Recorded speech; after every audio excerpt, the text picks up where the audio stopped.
guys, asula-asula lang po yung ating pinapakain. Magkita lang po guys, ang lakas lang kumain ng asula. Ano lang po guys ng darak at asula lang po, ay darak lang po guys na natin.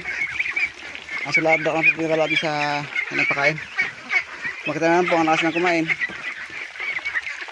Yan po patunayan na guys na ang itik po ay mahirap alagaan, masipag ka lang sa paghanap ng kain, pagtutad ng mga ito ng saging, asula. Masipag ka lang guys sa itikan, hindi ka ganong mahirapan guys. Matawad-tawad lang tayo guys, ay mamatay yung ating alagang itik. Kaya mga kaitik dyan, mga tulad kung mag-itik at kung nagpapalang mag-itikan, ay kailangan po bago magsimula pag-aralin po muna yung pag-aalaga ng itik para sa ganun po ay may idea po kayo at pag-aalaga ng itik.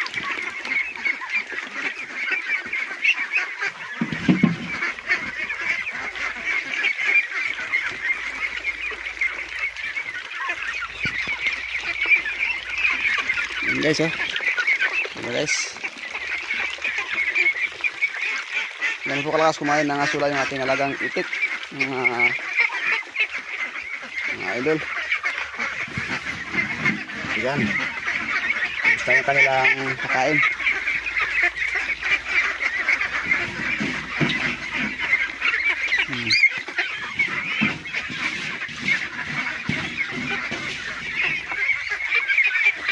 Ano mga idol, diba kulang pa yung ating binigay.